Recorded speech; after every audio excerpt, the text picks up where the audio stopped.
Boa tarde, Ricardo. Olá, boa tarde. Temos aqui uma circunstância em que nem o Primeiro-Ministro tinha outra alternativa, nem Manuel Delgado tinha condições para se manter. Claro que não. Havia aqui, independentemente dos resultados das averiguações, um caso de responsabilidade muito direta do Secretário de Estado relativamente a esta instituição. Teria prestado consultoria, teria recebido 63 mil euros, é uma quantia bastante elevada, de alguém que tinha que ter uma proximidade que, eventualmente, poderia não o ter deixado completamente desgarrado de conhecimento relativamente ao que se passava no interior. Mais importante do que isso, a verdade é que este caso atingiu uma atenção mediática que neste momento criaria uma enorme pressão sobre o Governo relativamente àquilo que se designa como responsabilidade política. Independentemente das averiguações, dos resultados, havia aqui uma responsabilidade política que recaía sobre o Governo e qualquer envolvimento de um membro do Governo mais próximo desta situação imediatamente causaria danos na imagem da instituição. Ao contrário de outros casos, há aqui uma grande celeridade neste processo, quer da parte do Governo, quer também do Presidente da República, porque a tomada de posse de Rosa Matos Sorrinho está marcada para as 7h30 da tarde. Caso para dizer que o Primeiro-Ministro aprende rapidamente as lições. Depois do que se passou com o caso da Ministra da Administração Interna, com uma enorme demora, depois de vários pedidos de demissão da própria Ministra, António Costa acabou muito criticado por ter tentado aguentar aquela situação. Desta vez, bem pelo contrário, acho que houve aqui uma atuação exemplar. Num período muito curto de horas, não só o Primeiro-Ministro aceitou a demissão que foi pedida pelo próprio Secretário de Estado, mas o próprio Presidente da República se dispôs a dar posse à sua substituta, alguém que, vinda da Administração Regional da Saúde, mostra, pelo menos em teoria, conhecimento da pasta para que não haja aqui nenhuma demora na transição de um lugar para o outro. É uma técnica da confiança do Ministro da Saúde, que já tinha escolhido precisamente para a RS Lisboa e Val do Tejo.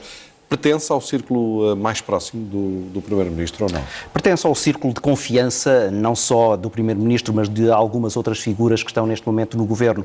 E isso dá, neste momento, alguma confiança ao chefe do Executivo, que não tem margem de manobra no momento em que se aproximam as eleições legislativas e casos como este são sempre casos complicados de resolver. Os próprios partidos à esquerda do Partido Socialista já demonstraram muitas dúvidas em relação àquilo que será o envolvimento de membros do Governo. António Costa já provou no passado que não quer aceitar ninguém na sua equipa sobre a qual não tenha uma enorme dose de confiança. E eu penso que esta escolha vai nesse sentido. Esta alteração permite também refrescar um lugar que já estava um bocadinho desgastado. Manuel Delgado era um dos elementos que participava ativamente nas negociações com os agentes do setor, que têm estado em grande ebulição, como sabemos, nos últimos meses. Sim, se houvesse uma remodelação, ou se vier a haver uma remodelação, há quem diga que ela no início do próximo ano poderá acontecer, eu diria que esta pasta da saúde seria um dos alvos preferenciais das mudanças do Primeiro-Ministro. De alguma maneira, isto pode apenas antecipar essa substituição, embora, visto do outro lado, isto agora torna o lugar do Ministro da Saúde um pouco mais difícil de mexer, tendo em conta que já tem aqui também algumas alterações no seu próprio xadrez. Mas eu diria que há aqui apenas uma antecipação daquilo que, como tu disseste muito bem, era um lugar que já estava sob enorme desgaste e isso em política nós sabemos tem um preço.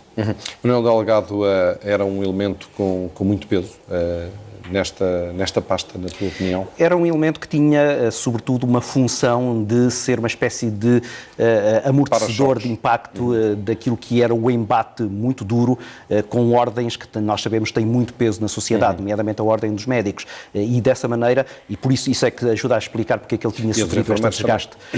Agora, era uma peça importante, tendo em conta que todas as peças do Ministério da Saúde são importantes. Esta é uma daquelas áreas muito sensíveis, tendo em conta a particular delicadeza do Serviço Nacional de Saúde e também da enorme pressão que bloquistas e comunistas têm feito sobre o Governo relativamente à proteção desse serviço. Acreditas que este caso ainda pode fazer mais vítimas? Nós temos Vieira da Silva, que já deu explicações, mas que aparece envolvido com raríssimas há uns anos, e temos Sónia Frutuzinhos, que é também a mulher do Ministro, mas é deputada do PS e viajou a convite da Associação. Tu acreditas que pode haver outro tipo de consequência ou estamos a falar de casos em planos completamente distintos? São casos distintos e eu não diria que é previsível que haja mais danos, não só exatamente por causa dessas diferenças, há aqui um afastamento muito maior relativamente a essas situações, que até de alguma forma já foram explicadas, mas sobretudo eu diria que esta demissão, o pedido de demissão, serviu um pouco como tubo de escape e a partir de agora a questão da responsabilidade política fica já desanuviada com esta saída, e esse penso que é também... A haver mais saídas teriam acontecido também...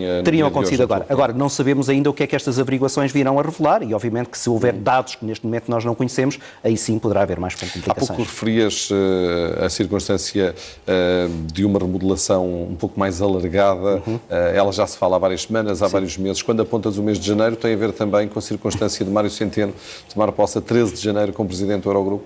Sim, eventualmente. Eu diria que, eu acho que António Costa percebeu que havia um novo ciclo político depois das eleições autárquicas, não queria mexer logo a seguir, não só porque tinha o Orçamento de Estado, mas tinha todo este período de final de ano que é sempre importante nos executivos e, portanto, o início de um novo ano, e o ano que é o ano anterior às eleições legislativas seria o momento preferencial para essa remodelação. Se ela ainda acontecerá ou não, só na cabeça do Primeiro-Ministro é que saberá.